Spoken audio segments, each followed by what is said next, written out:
In 2024, bro, these companies, MTN, BUA, and so on, they incurred about 1.4 trillion in interest expenses.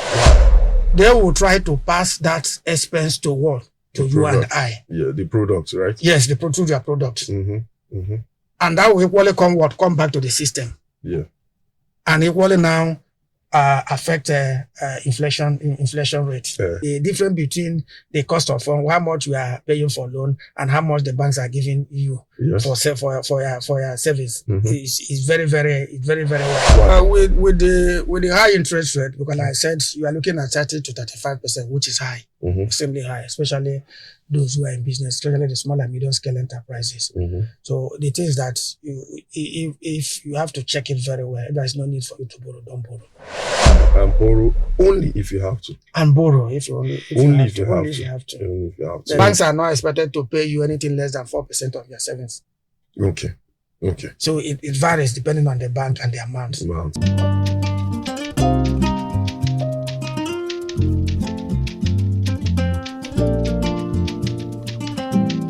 So welcome, Idika. I know we spoke about the MPC. Yeah, the MPC meeting. Yeah, but that was from an investment point of view. Okay. Yeah. Towards let's say creating a portfolio, right? Now that was the focus of discussion. But today I want us to actually touch on the economy itself and corporate world and the impact. Then how the average Nigerian can maneuver. Do you understand? Okay. So that's the focus of the discussion today. And without dilly-dallying, let's go straight into it. About we didn't answer this right last week, but can you tell us why the CBN decided to hold you understand, leave those numbers as they are? They didn't increase it, they didn't drop it. They didn't. They left it like that. Yeah. What do you think that strategy or that decision is supposed to happen? I think the key thing there is MPRO. That is what they call monetary policy rates. Yeah. Is used by CBN to control inflation. If inflation is high and the return on investment is low, you understand, you don't get a real return. Yeah. So, but they are trying to manage the inflation rate. The inflation rate, if it comes down, then there will be a positive spread between inflation rate and nominal rate of return. So that's the reason why the inflation came down from 24.3 in April, 24.3% in April to 23.7% in April. The other one in March, the other one in April. So looking at about 2% decline. So I think they want to still latch on that decline. So that's why they retain that. But the key thing is that you have to understand what the MPRO, what it means. I think they retain the MPR at 27.5%. Then the CRR, that's a cash reserve ratio at 50%, liquidity ratio at 30%. Basically, what it means that, let me just come down for, if you have a deposit of 100 naira with any bank, the cash reserve ratio of 50% means that the bank has to keep 50% of that 50 naira with central bank untouched. They are not going to use it. That's what it's been. That's what cash reserve ratio means. 50% mean. Then the liquidity ratio means that the banks are expected to keep about 30% of that remaining 50% in liquid assets, something like treasury bills, bonds that they can easily convert to cash. So technically, if you look at it, the banks will be left with only 35 naira out of the 100 naira to give to the public. That's what it means. It means that they are trying to restrict banks from giving out, creating more risk asset and giving loans to customers. That's the implication. That's the meaning. But if I may just chip in there, does that not mean that it will be more difficult for the average Nigerian to get a loan and run business? Yes, that's literally what the conversation is heading or does it make the economy, the bank stronger? I mean, what are the pros and cons? Yes, I'm coming to that. Now, let's first of all take from the corporate world. That is the corporate entities like the bank. Yeah. Now the banks normally, if they are restricted from giving out, like I have explained, and they have for every 100 naira deposit, they have 35 naira left yes. to work on to give to their customers. Now that is one part. It will first of all restrict them from giving out loan and invariably reduce their interest income. But because of the spread between the deposits and the interest on loan, so you will not really show, you will not really see it. But where you have problem, because if they have the MPR, let's go back to the MPR. If they have MPR at 27.5, that means that loans will be expensive. So the banks will be, at least on average, we're looking at between 30 and 35%. Because the MPR means is the rate at which CBN can now give to bank. And bank cannot give to their customers at that 27.5%. So they have to increase it. So we are looking at 30 to 35%. So that is interest. The interest rates for the average loan. For the average loan, what the average will increase at least between 30 and 35%, depending on the type of loan and the bank. Now, if you are getting interest at 35%, that is, let's say the cap at 35%, it means that yes, it's very, very high. So yes, it's high. Very, very high. It's very, very high. Now, on the part of the bank, now they have to struggle, because if people continue collecting at that rate, the tendency is that they might default. Yes, because a lot of people are struggling, will struggle to meet up. Yeah. And that has been reflected in the bank's impairment losses. Oh, already? Yes. The banks, the 10 listed banks, I think Access Bank, ETI, FCMB, Fidelity, First Bank, Stanbic, Wema, UBA, Senebank, and GTCO. They recorded a whopping 3.7 trillion in loan losses, loan impairments to loan advances to customers alone. And this is all the effect from retaining. Yes, from high MPR rates, from high interest rates. In 2023, they recorded, they incurred about 1.3 trillion. In 2024, we have about 2 trillion. Then in Q1 2025, we have about 297 billion. Wow. Put all them together, then we have about 3.7 trillion. So that is the impact.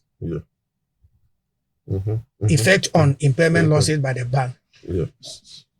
So sorry, because since we're speaking to the Nigerian, the average Nigerian who might not be financially literate, when you say impairment, what does it mean? Impairment means that the amount of money banks have to set aside for loans given out that they are not likely to recover. We call it bad loans. Bad loans, yeah. So as they give out loans, they know, okay, this one might likely go, but they might not recover. So according to CBN rules, they are expected to make provision for that. So those impairment, what we call bad loans that banks are not expected to recover. So you can now see between 2023, 2024 and Q1 2024, they have booked 3.7 trillion. That they are unable to recover. Yes, unable to recover. And some of our listeners are part of those owing. Oh, yes. They are part of them. Toby, I hope they are not part of them. You understand? They are part of them. That is on one part for the bank. Yes. Okay? You understand? Now, let's go to the corporate entities. Sorry, Idika, sorry. Yes. Sorry to cut you short. Okay. Before we go corporate, right? So if to get loans now, right, as an individual, because I mean, that's where we're speaking from. As an individual to get loans, you're probably going to be getting higher interest rates, right? So what about the flip side? So you that are saving money with the bank now, does it reflect on that for your savings? That's a very good question. Yes. Yes. Everything you have the pro, like real estate, you have the pros, you have the cons. Normally the savings, you are likely to get more from your savings. Yes. But the problem is that the difference between the cost of fund, how much you are paying for loan and how much the banks are giving you for your savings is very, very wide. This one is about 35%. This one maybe is about 5%. 5%. But that's definitely an increase from sure. Okay. Sure. By rule, banks are not expected to pay you anything less than 4% of your savings. Okay. So it varies depending on the bank and the amount. That is different from FD. FD is a little bit higher than your savings. Do you get the point? So that is the thing. So normally, you gain from your savings. It's likely to get more from your savings. Yes, of and course. it can equally affect your investment in other asset classes like mutual funds, fixed bonds. Definitely the rate are going to be higher. So between 17% to 20%. So yes, that's the advantage. Yes. Okay. So it's still works. Yeah, for the common money investors, who are investing or putting money in the bank, that is the advantage of the high MPR rate. Now let's go to corporate organizations like the big ones, those listed like MTN, BUA, Dangote. Now, of course, definitely their interest expenses will go up. Interest expenses for our viewers means that the amount you have to pay for collecting loan from banks. Yes. That's the interest expense. Now, in 2024 alone, these companies, MTN, BUA, and so on, they incurred about 1.4 trillion in interest expenses. Wow. Naira, though. Yes, Naira. 1.4 trillion Naira in 2024. Now, you see, the impact is that it will now reduce their profit. Of course, try to contract their profit margins. And at the end of the thing, they will try to pass that expense to what? To you and I. Yeah, the products, right? Yes, the produce their products. And that will equally come back to the system. Yeah. And equally now affect inflation rate. You can now see the chain. Yeah. It's you still come back. The MPRO returning the MPRO at a high rate. Banks will not give out loan at a very high rate. Interest rates. Yeah, the companies will now pay higher interest expense and try to pass that higher cost to the consumer. So that's the chain. Wow. It's so at this point right now, we just hope it doesn't even increase or go higher. But so let's even get into practical terms. So how should someone think about approach borrowing right now? With all that you said, right? The interest rates you get from saving in the bank, but how would you say someone that wants to borrow, how should the person apply, him or herself right now? Okay, with the high interest rate, because like I said, you are looking at 30 to 35%, which is high, extremely high, especially those who are in business, especially the small and medium scale enterprises.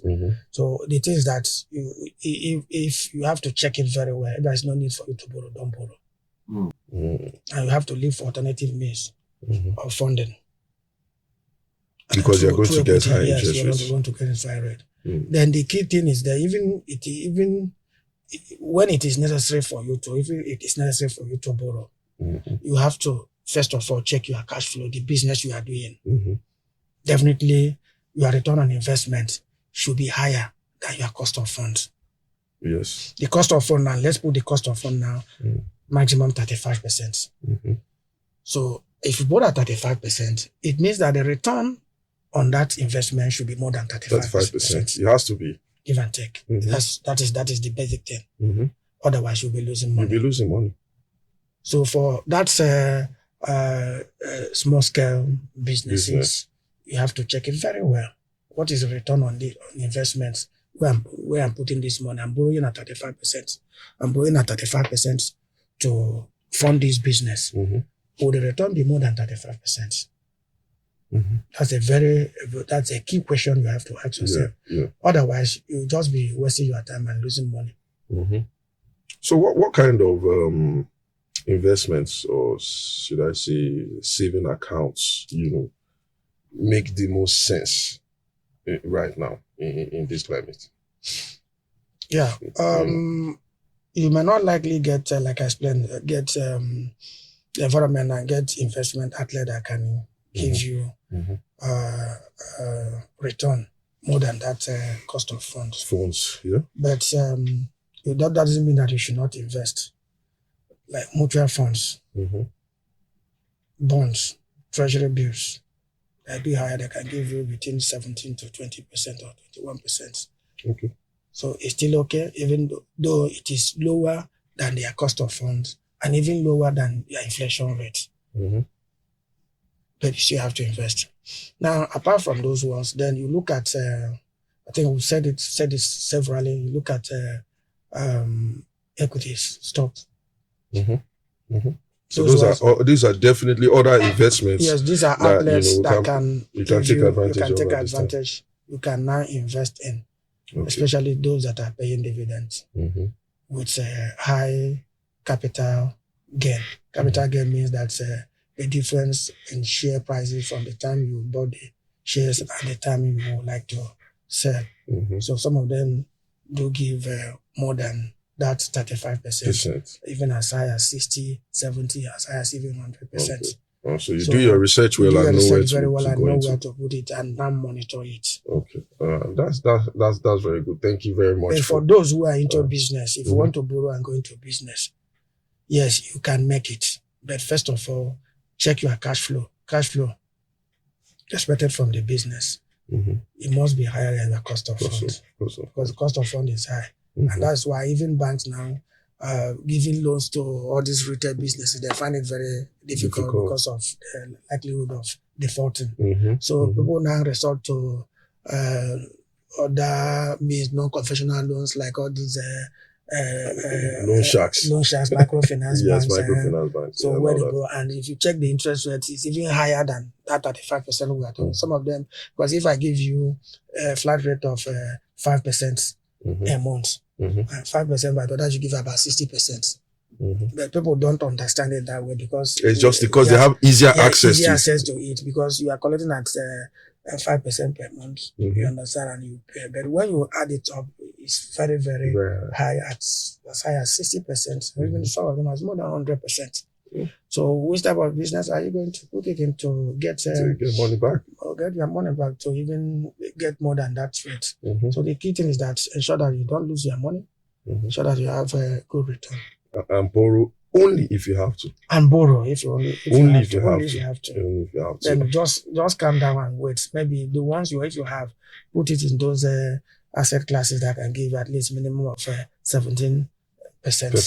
Then at least commercial papers are there. Commercial papers, at least the commercial papers offer more than 20% right now. At least minimum is 20%.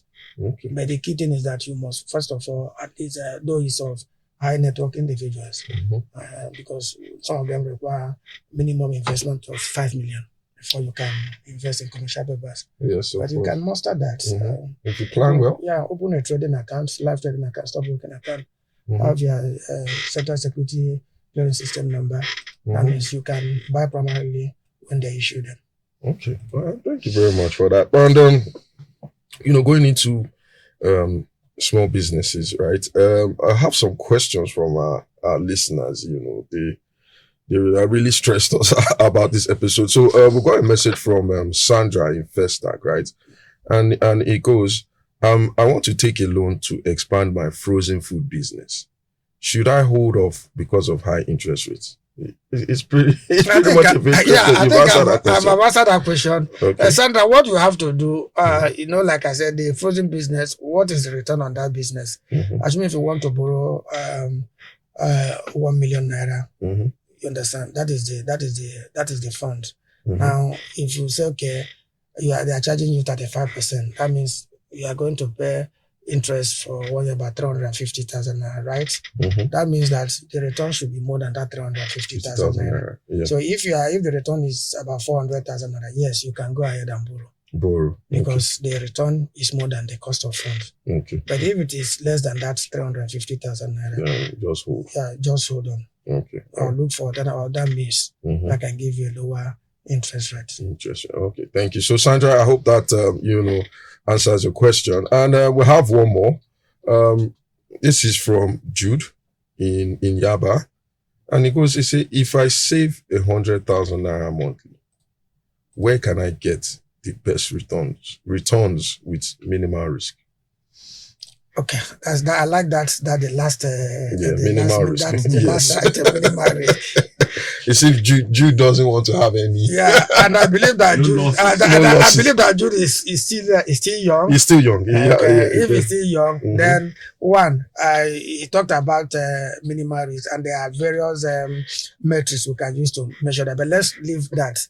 I think he said minimal risk, and you have outlets like savings, bank savings that can give you at least less than an average of 5%. Then you can equally invest in. I always prefer money market mutual funds. Yeah, money market mutual funds. At least you can get between 17 to 20%, and your money is safe. Most of them, at the end of a period, they will not pay you the interest, but your money doesn't fluctuate with the market. I mean, the principal doesn't fluctuate with the market. For what fluctuates is the interest. That's what fluctuates. So I think he can take a position in money market in mutual funds. Or money mutual fund savings and FD. Then if he has a trading account, then he can equally buy treasury bills or go to the banks and buy T-bills.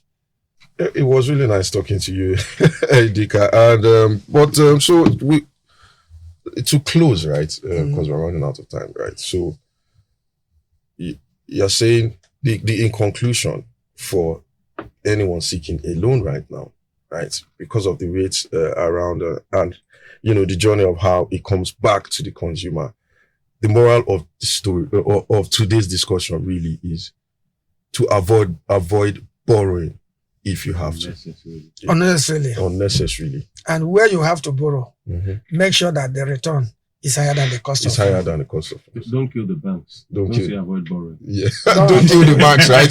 Because they also still get affected. So don't make sure that your return on investment is going to be higher than the cost of funds. Thank you very, very much, Idika, for being here today. We really appreciate your presence. So for anyone that's interested in seeking loans, who's running a business, looking to seek loans to, enhance or boost your business, I think you really need to think about it well. Remember, the return in investment has to be higher than the interest, than the cost of funds. Than the cost of funds, right? So please ensure to adhere to that. And we'll see you guys next week. Have fun. Enjoy the rest of the week. Bye.